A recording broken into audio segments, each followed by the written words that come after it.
महाभारत के युद्ध में एक पल ऐसा भी आया था जब महारथी कर्ण की मौत अर्जुन के तीरों से नहीं बल्कि साक्षात हनुमान जी के क्रोध से होने वाली थी। क्या आप जानते हैं कि अर्जुन के रथ की ध्वजा पर बैठे शांतिप्रिय हनुमान आखिर इतने क्रोधित क्यों हो गए थे कि उनकी एक हुंकार से पूरा कुरुक्षेत्र कांप उठा था। अगर उस दिन स्वयं भगवान श्री कृष्ण ने उन्हें न रोका होता तो शायद महाभारत का इतिहास उसी क्षण खत्म हो गया होता। कुरुक्षेत्र का महासंग्राम अपने चरम पर था। कर्ण और अर्जुन के बीच ऐसा भयंकर युद्ध चल रहा था मानो प्रलय आ गई हो। कर्ण अपने विजय रथ पर सवार होकर अर्जुन पर विनाशकारी बाणों की वर्षा कर रहे थे, लेकिन तभी एक अनर्थ हो गया। कर्ण के धनुष से निकले कुछ अचूक बाण सीधे रथ हाँक रहे श्री कृष्ण को जा लगे। उन बाणों के प्रहार से माधव का दिव्य कवच कटकर गिर गया और उनके अंगों पर घाव हो गए। अर्जुन के रथ की ध्वजा पर अदृश्य रूप में विराजमान साक्षात रुद्रावतार हनुमान जी से अपने आराध्य का यह कष्ट देखा नहीं गया। जिस प्रभु श्री राम के लिए उन्होंने लंका जला दी थी, आज उन्हीं के अवतार श्री कृष्ण को लहूलुहान देखकर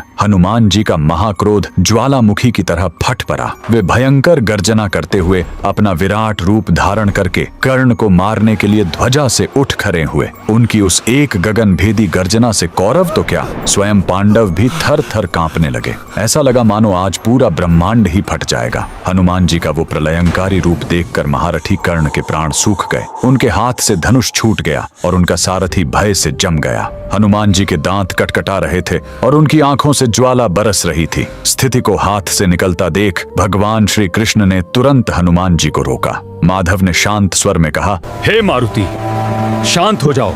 अगर तुम क्रोध में भरकर कर्ण को कुछ क्षण और ऐसे ही देखते रहें तो ये महारथी यहीं खंडित होकर भस्म हो जाएगा। हे पवन पुत्र, ये तुम्हारा त्रेता युग नहीं बल्कि द्वापर युग है। यहाँ कोई भी तुम्हारे क्रोध तो क्या, तुम्हारे तेज का एक अंश भी सहन नहीं कर सकता। अपने आराध्य श्री कृष्ण के ये वचन सुनकर हनुमान जी का क्रोध शांत हुआ और उस दिन कर्ण को एक नया जीवन दान मिला। यह घटना इस बात का सबसे बड़ा प्रमाण है कि हनुमान जी की शक्ति के आगे ब्रह्मांड का कोई भी योद्धा टिक नहीं सकता। अगर आप भी बजरंगबली के इस सर्वशक्तिशाली स्वरूप को नमन करते हैं तो कमेंट्स में पूरे गर्व के साथ जय श्री राम जरूर लिखें।